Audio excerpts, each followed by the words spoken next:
Welcome back, my friend. Today, buckle up because we are debunking some common myths and misconceptions about intuitive eating so that not only do you understand intuitive eating better and what it's really about, more than just the hunger fullness diet or the eat whatever you want diet, which might be your impression of intuitive eating if you are following the food freedom trend on social media, or if you try to do some of your research.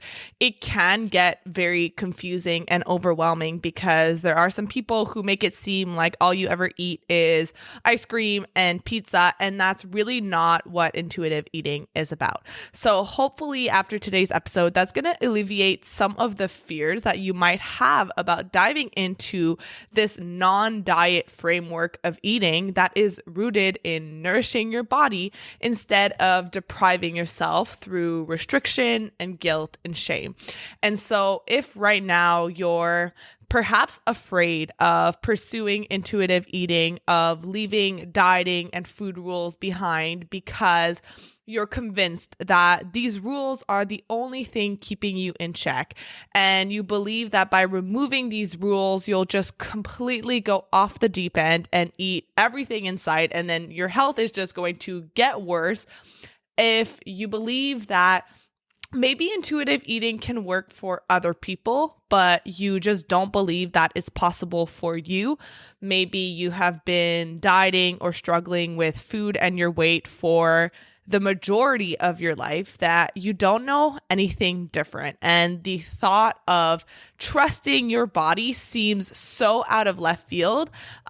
This episode is going to be really valuable for you. Or if you are relatively new to the concept of intuitive eating, well, number one, if that's you, I would recommend going back in time to episode number 2. I said that very weirdly. Episode number 2 of this podcast, Intuitive Eating 101. So that's where you're really going to get the basics of intuitive eating. And then episode 3, the 10 principles of intuitive eating. So I would start there if you are new to the concept and you want to have a little bit more clarity before we start diving into more of the nuance behind intuitive eating, some of the misconceptions, and debunking some of those myths.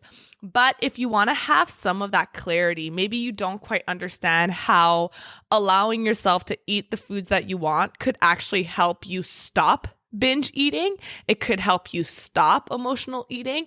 Maybe you don't quite understand the principles of intuitive eating, then this episode is going to be really helpful for you. So back in 1995, dietitians Evelyn Tripoli and Elise Resch disrupted diet culture, a culture that is rooted in making you afraid of eating, is rooted in prioritizing thinness over health, prioritizing thinness at the cost of your physical and mental health. So they disrupted this culture because they were working with clients on helping them improve their health. And they noticed that pursuing intentional weight loss actually led to long-term weight gain and worsened health. And so they started diving into what is going on here? Why is it that the more you try to control your eating, the more you try to control your health, the more out of control you feel? And over time, they developed this framework of intuitive eating, like I said, in 1995. And it was a simple yet revolutionary idea for fueling your body.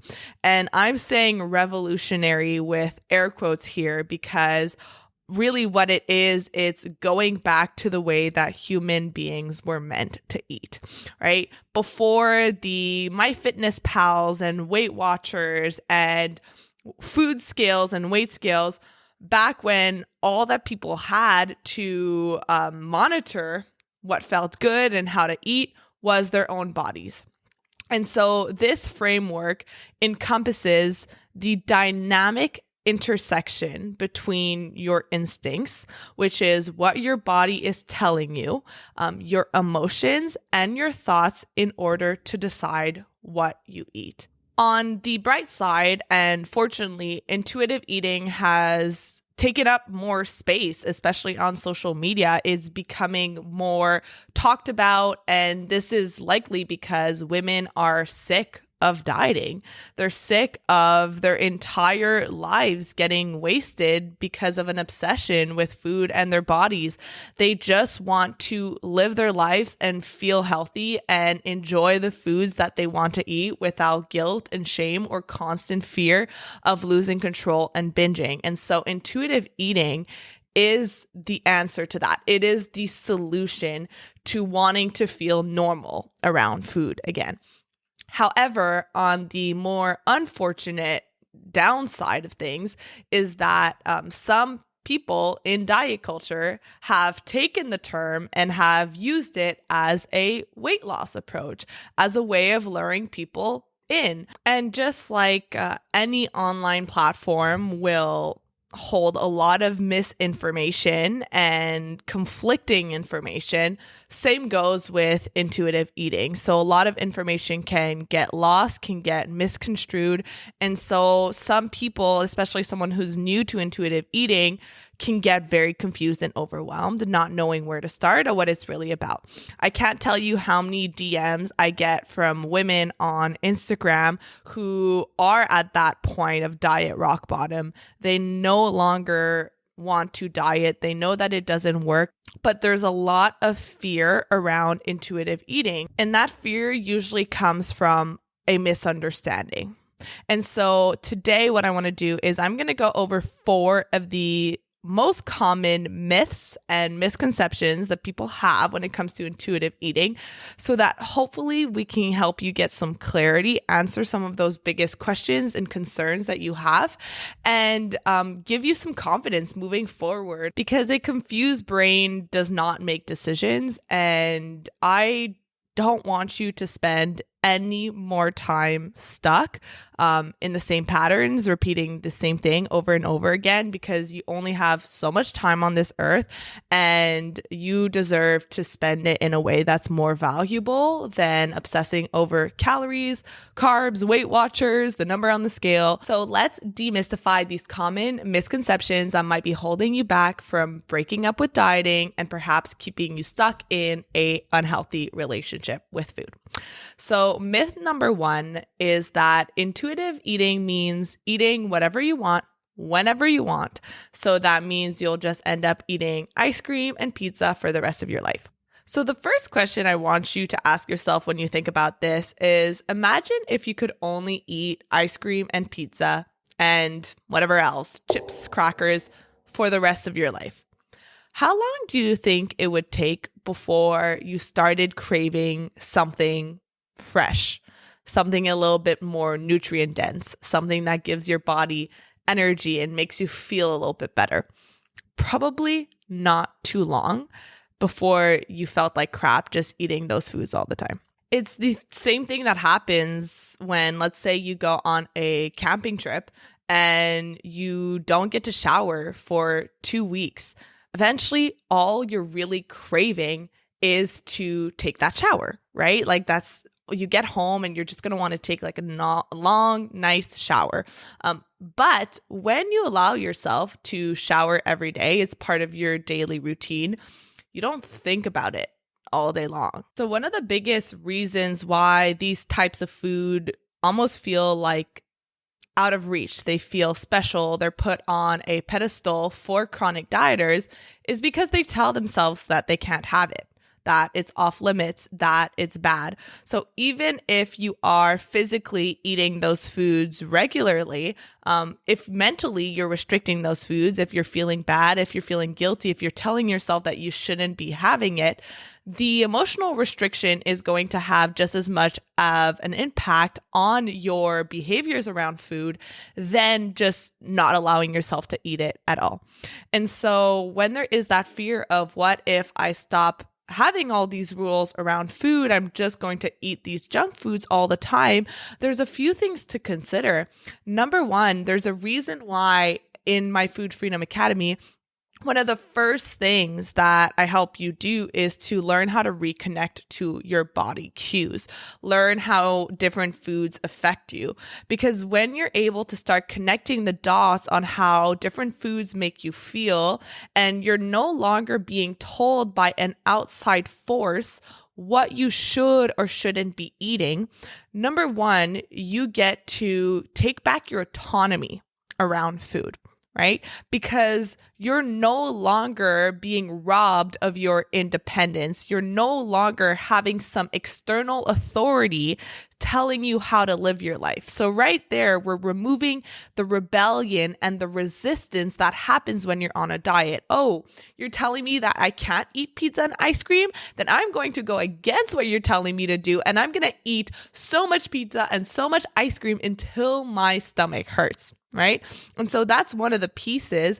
Another piece is that when you truly start allowing yourself to eat these foods, one of the principles of intuitive eating is making peace with food, which means giving yourself unconditional permission to eat all foods, except if you have a medical condition like you are intolerant to lactose or you are gluten intolerant, then that's an exception, although intuitive eating does work and is possible for absolutely any medical condition. So whether you are diabetic, you are celiac, you have to monitor your cholesterol levels, this is possible for absolutely anyone.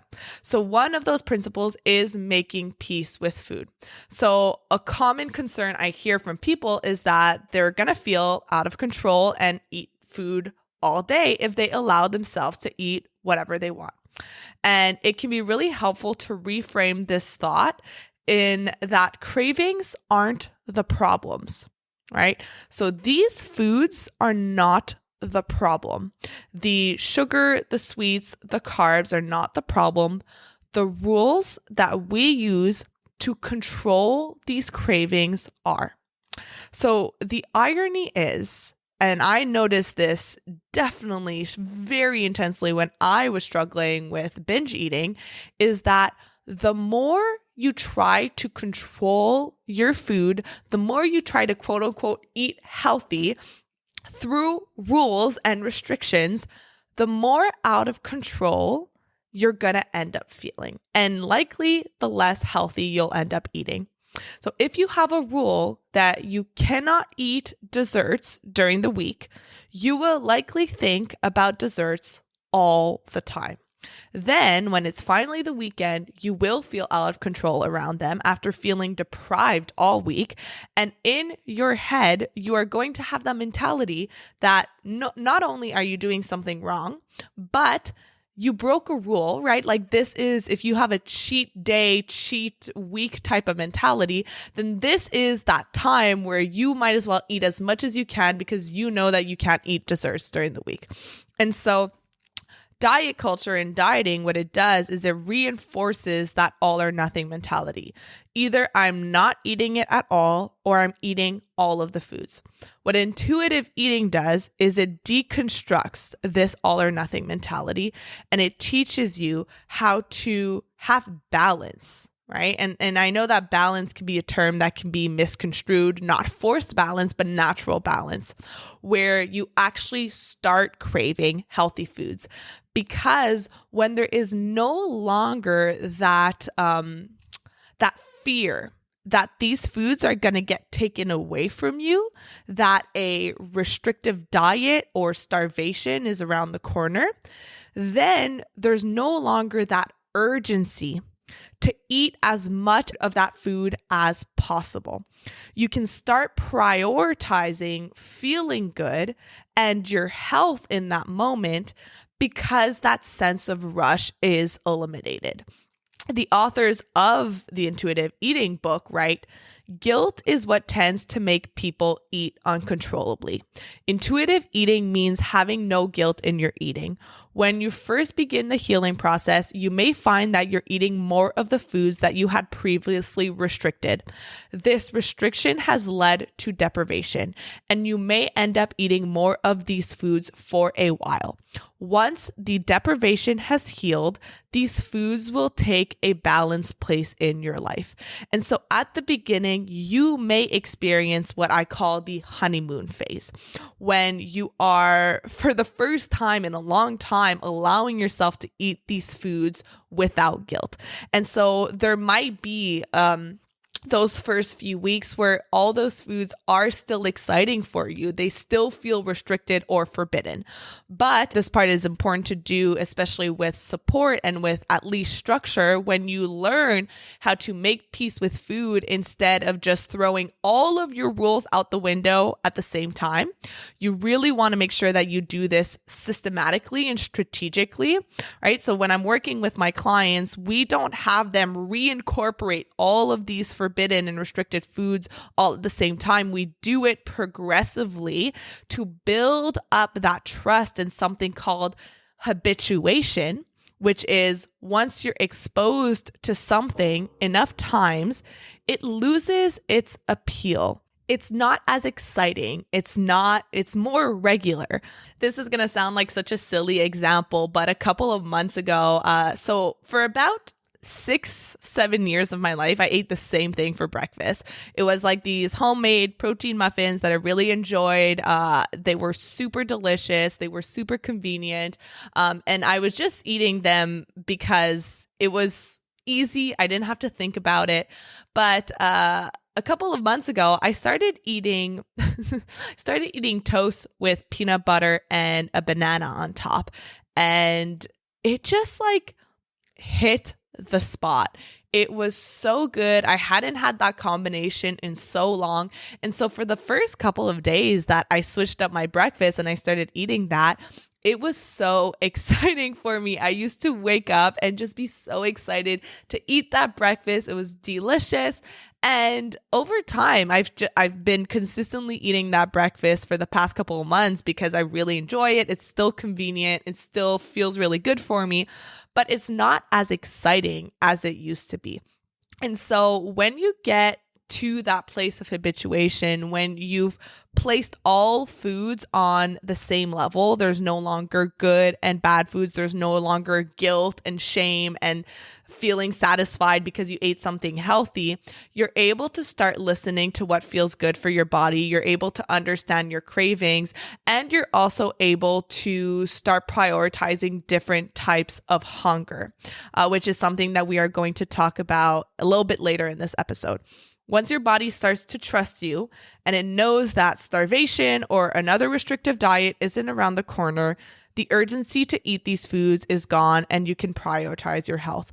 And studies show that intuitive eaters end up choosing a wider variety of food, including eating more fruits and vegetables than dieters. An example of this happening in real life is one of my clients in Food Freedom Academy shared one of her wins through the program a couple of weeks ago. And it was that she went out for dinner and she had heard of this restaurant having this amazing dessert. And so she went out for dinner. She is now at a place where she no longer feels the restrictions and the guilt for going out for dinner or having dessert for that matter. So she went out with the full intention of trying this amazing dessert that she had heard about. So she goes, has her meal, and at the end of her meal, turns out that she's full. She's satisfied. She even left a little bit of food on her plate, which that in and of itself was a huge deal for someone who had dieted her entire life and did not know what it's like to stop eating when you're full. So managed to eat food on the plate. And in the past, because she had gone in with this mentality of, I'm going to have the dessert, this is a special occasion, she would have eaten the dessert anyways. But now, as an intuitive eater, she recognized that she had had enough. Her body was satisfied with dinner, and that had she decided to have the dessert, it probably wouldn't feel comfortable. It wouldn't feel good. She would end up overeating and she wouldn't enjoy it as much as if she came back another time or had this dessert on another occasion when she was hungry for it. And so right there, when you remove this sense of urgency that number one, you're doing something bad, and number two, this food is going away or this is a special occasion, you get to make decisions from a autonomous and independent place on what feels good for you or not. So that is a long-winded answer for the first myth that eating intuitively means just eating junk food all the time. The myth number two is that intuitive eating is the hunger and fullness diet.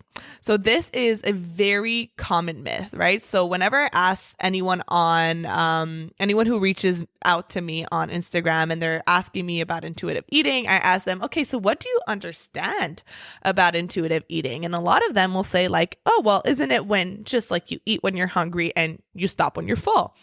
And yes, listening to your hunger and your fullness is a key piece to the intuitive eating puzzle, but it's not the only piece. So I get why this is a common misconception. Two of the intuitive eating principles are about honoring your hunger and learning to feel your fullness cues. But remember that these are just two of the principles and that they need to be practiced in the context of all of the other ones, including rejecting the diet mentality that would turn the hunger and fullness principles into rules, and that's just turning intuitive eating into another diet, which is the very behavior and mindset that we seek to help people break away from. There are 12 steps to my food freedom method in Food Freedom Academy, and reconditioning yourself to listen and understand your hunger and fullness cues is just one of those 12 steps. And so there are, like I said, there's so many other things to take into account. And one of those things being the 4 different types of hunger. We talk about this in the program, but there's not just the biological hunger. There's biological hunger, emotional hunger, taste hunger, and practical hunger. And practical hunger is going to be one of those types of hungers that you may end up eating in the absence of hunger. So an example of practical hunger is, I would say the best way to describe it for someone who's not familiar with it is intentional eating. So let's say I am about to go into back-to-back meetings for 2, 3, 4 hours long. And I know my body at this point, and I know what kind of eating patterns feel good for me. And me personally, I need to eat regularly, and I need to eat every 2, 3 hours. After that, I get hangry, I get a headache, I can't concentrate, and I am much more likely to overeat on my next eating opportunity because I've depleted all of my fuel, my resources of glucose in my body.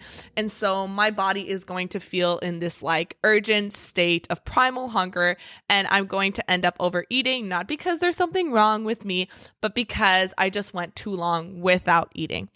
And so if I know that I'm going into back-to-back meetings, I may end up eating something a little, maybe it's going to be a little snack, maybe it's going to be a full meal, depending on how long I'll be in meetings or coaching calls before I hop on, even if I'm not particularly hungry, because I want to avoid the discomfort that will come from, number one, being starving and having a hard time concentrating on my calls, and number two, the discomfort of overeating and feeling this like really urgent need to eat afterwards. I know that kind of feeling. It's not fun. It's not pleasant to eat that way. And although I know how to speak to myself when that does happen, if let's say I accidentally do go a long time without eating, then I will kind of take a deep breath, right? If I'm noticing this urgent need to eat, if I feel rushed, if I feel frantic, I'll take a few deep breaths. And this is something that you guys can do as well, is take a few deep breaths And just remind yourself before you start eating, be intentional. You are safe. You have enough food. You can slow down. Your body will get everything that it needs to get right now, right? Because what we tend to do is we tend to rush through it. We try to shovel in as much food into our body as possible. So just slowing down, speaking to yourself and calming down your nervous system, that's going to be at that point like in a fight or flight response. Calming it down, letting it know that you are safe, that food is available can be really helpful. But that was kind of a detour when we were talking about the 4 different types of hunger. But what I wanted to drive home with that point is that sometimes when you learn how to merge the hunger and fullness that your body is telling you with the needs of your body, right? The needs, knowing your schedule, what makes sense for you, what your preferences are. All of these different pieces come together to form that intuitive eating puzzle. When intuitive eating gets reduced to the hunger and fullness diet, people, especially lifelong dieters, get so discouraged because number 1, they don't know how to listen to their bodies. Number 2, they think that when they are hungry, then it's just a free-for-all. That's similar to the intermittent fasting patterns. And they might ignore the 8 other principles of intuitive eating, which are I would say even more important to really get to a good place with your relationship with food. So the third myth is that intuitive eating does not include nutrition. This is probably the biggest misconceptions that I hear. And it's that health just goes out the window. When you start healing your relationship with food, people think that it's either you prioritize your health or you heal your relationship with food.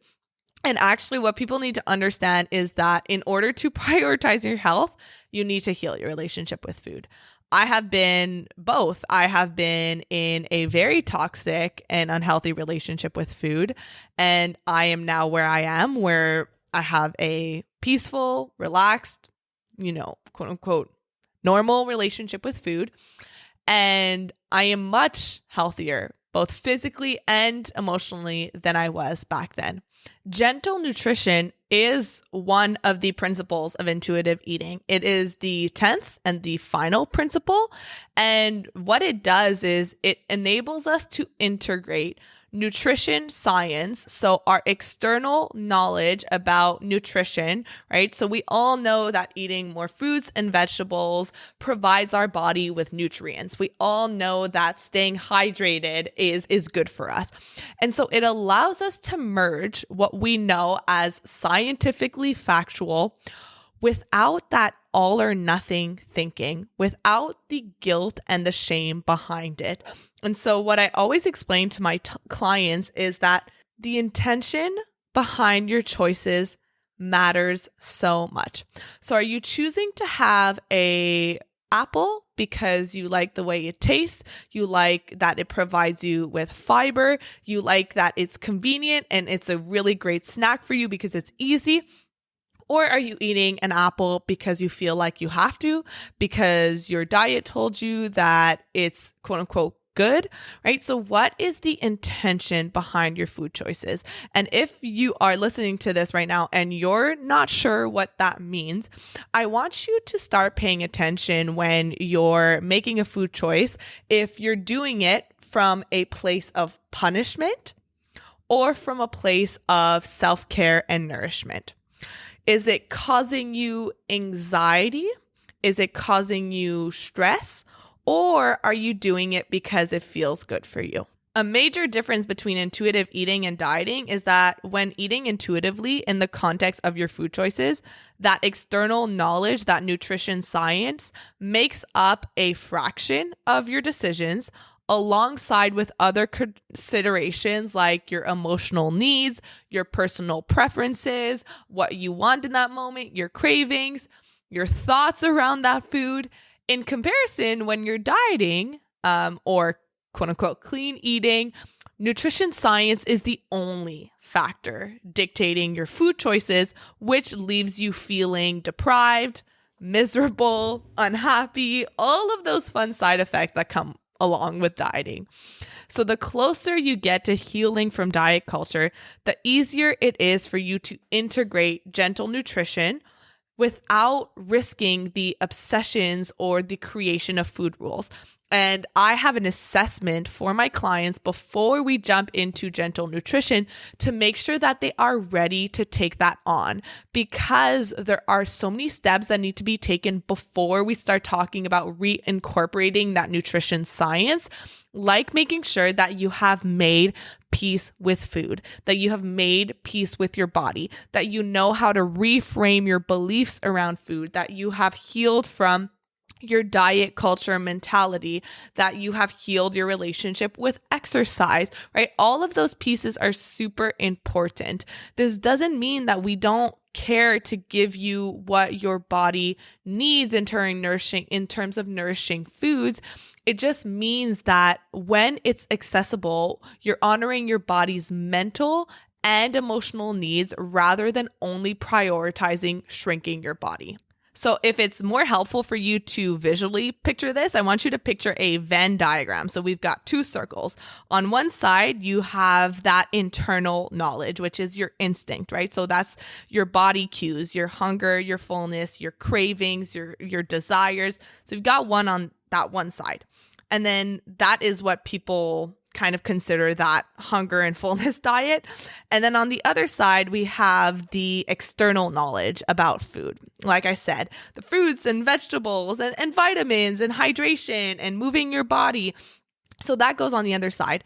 Intuitive eating, what it does is it merges those two circles so that in the middle, you have what I call optimal health. That is where you get to take into account what your body is telling you, what you're craving at that moment, while also considering how your body will appreciate or feel or need in terms of nutrition. So to give you an example, every day between noon and my dinner, so around 2:30, 3 p.m., I get hungry, I need a snack.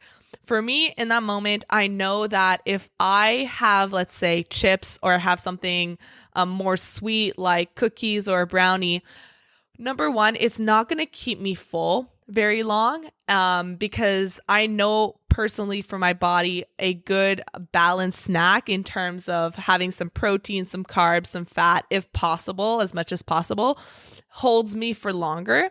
I know that I may get an energy crash if I have that brownie or those chips instead of something that's a little bit more filling for me. And so I ask myself, what is the intention behind my food choices? And so in that moment, I want something that's convenient. I want something that is going to keep me full. I want something that I can just eat while I'm working, get it out of the way. So for me, it usually will look like a protein bar, a piece of fruit, maybe some nuts, crackers, cheese. And so I am merging both my cravings. And if there's one day that I end up really actually just today, I was craving a few chips. I had a few chips along with my regular snack. Yesterday I had some carrot cake. And so if there's a day or, a moment where I'm having those cravings, then you can absolutely go ahead and honor those cravings. But I can also know that if I were to just eat the carrot cake, just have those chips, it wouldn't be enough for me. And so this myth that intuitive eating doesn't include nutrition, it doesn't care about health, is just completely wrong. There's over 200 studies that have been done on intuitive eating now, and research consistently shows that intuitive eaters tend to have improved cholesterol, whereas weight-focused diet interventions do not demonstrate an association. They have intuitive eaters have a potential positive effect on blood pressure, inflammation markers. They do tend to maintain a consistent weight. Intuitive eaters tend to have improved health markers as opposed to dieters. Intuitive eaters tend to binge less, struggle with less of those uncontrollable craving, obsessive food thoughts. They choose healthier foods because they want to, because they crave those. And when you can learn to look at nutrition from a a more gentle and general point of view. So that's something that I talk about in the academy, is the concept of zooming out instead of zooming in, instead of focusing on how having an extra almond might make you gain weight and become unhealthy. We talk about how to make it simple, how to make it work for you based on your needs, your preferences, in a way that is not overwhelming, so that eating can be easy for you. And so the final myth that we are going to talk about today, and if you want me to answer more of these questions and debunk more of these myths, please let me know. You can send me a DM on Instagram at Sabrina Magnan Health. My last name is spelled out Magnan, and you can just let me know what you don't understand about intuitive eating, what you would like me to clarify, what are some of the misconceptions that you may not perfectly understand. So that last myth is that intuitive eating doesn't work if you overeat or you binge.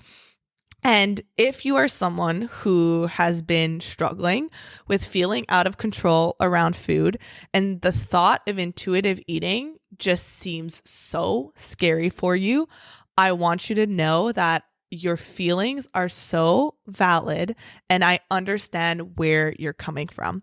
As someone who used to routinely binge every night, who used to count every single calorie into MyFitnessPal, when I thought about deleting that app, about stopping the tracking, about just trusting my body, that made no sense to me. It triggered so much anxiety for me. And so I really want to validate that your fear is real. However, it's that fear is constructed by diet culture. Diet culture makes you think that the more rules that you have, the more restrictions that you have, the more you overanalyze and micromanage your food, the more likely it is that you will make better food choices, that you'll have more control around food, right? And that doesn't take into account the reality that restriction fuels binging. It is not the solution to, it is the cause of. So if you're struggling with consistently eating to a point of physical discomfort, then chances are intuitive eating not only can benefit you, but will set you free. Most often, eating past physical comfort is a result of deprivation. Biological deprivation, such as saving calories for a future meal, is one example.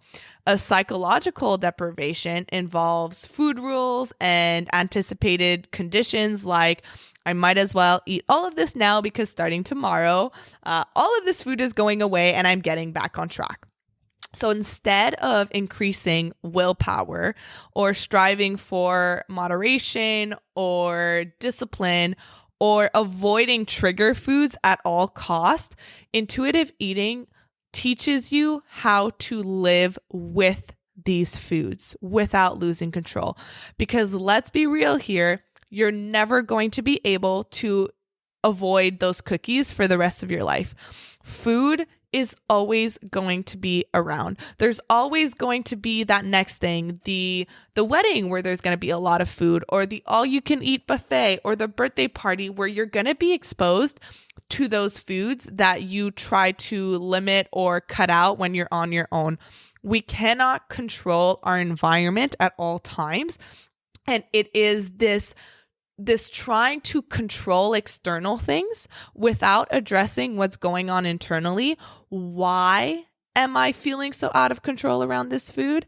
How can I change my mindset around this food so I can be around it without overanalyzing, without obsessing over it, without overeating it? When you learn how to demolish this all or nothing mentality, this guilt, this shame, this chaos around food, then they lose their power. So not only does this involve a deep understanding of your hunger and fullness cues, but it involves dismantling that good versus bad food belief and this all or nothing mentality.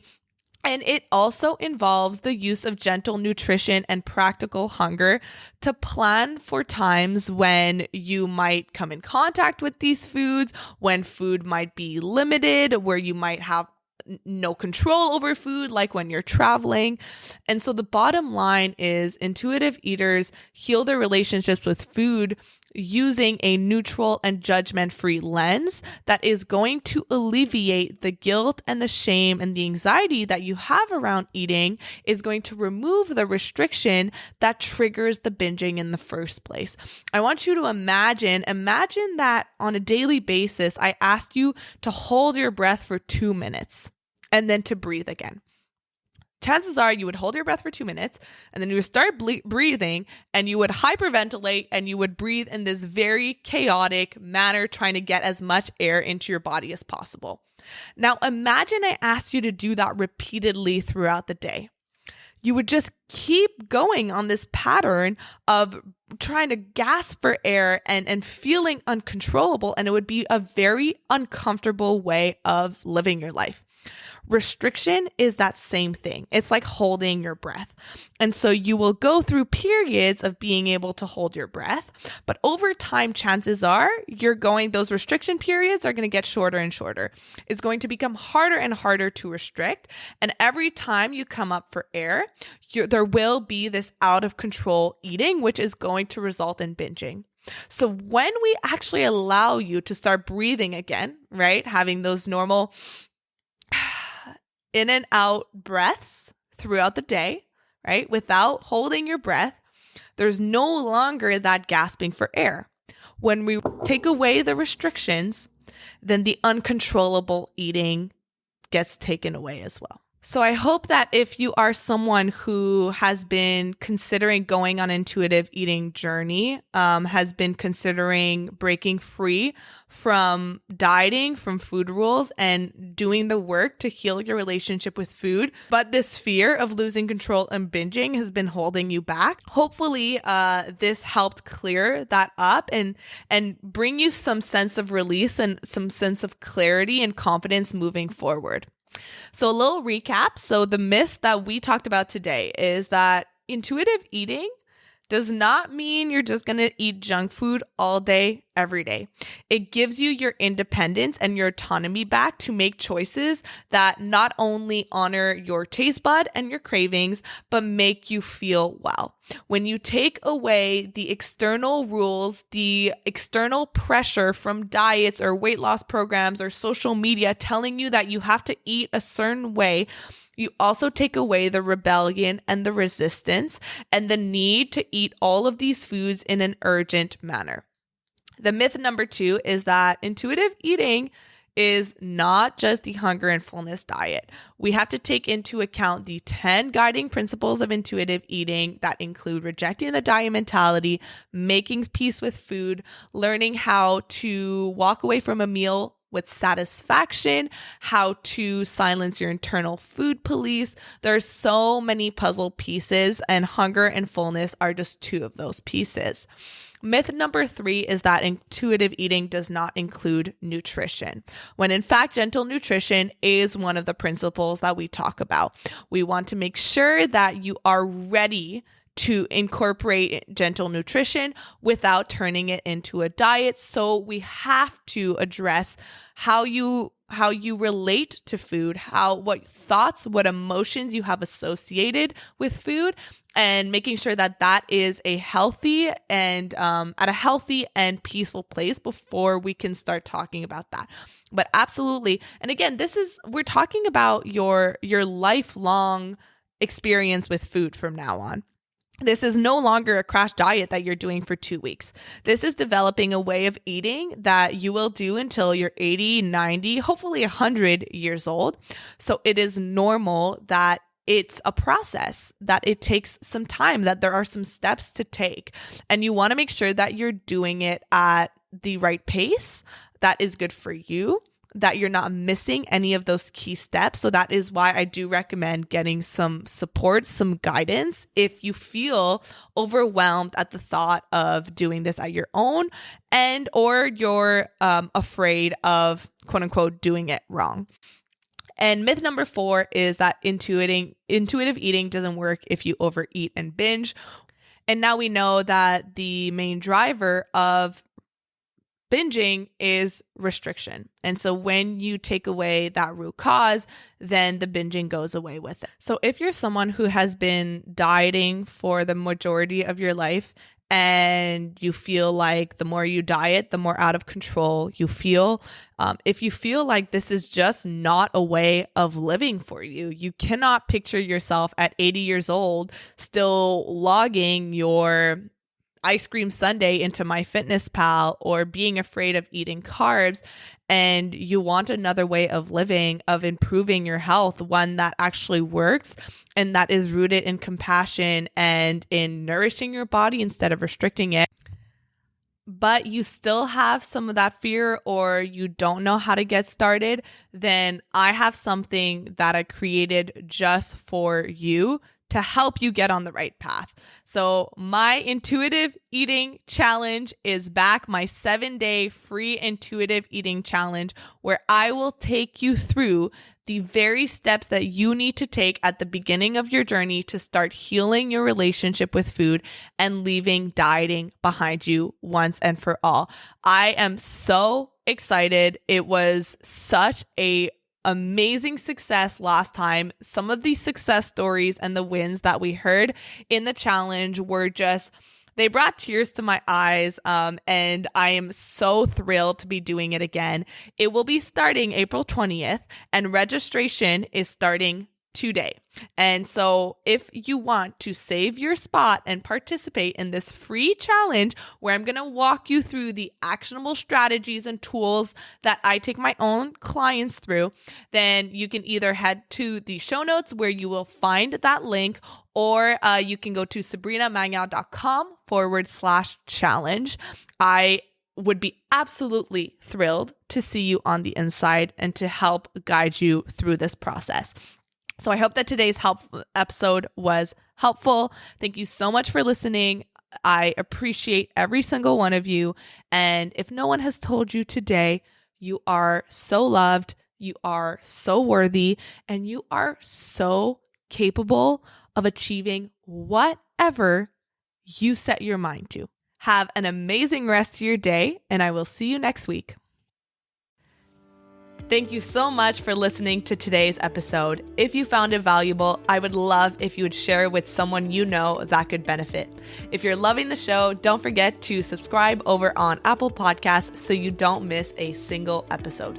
I really love hearing feedback from you, so please leave a rating and review over on Apple to help us get in the ears of more people who need it the most. Finally, come hang out with me on Instagram at Sabrina Magnan Health for more educational content and get up close and personal with me. Thank you so much for being here, and I'll see you on the next episode.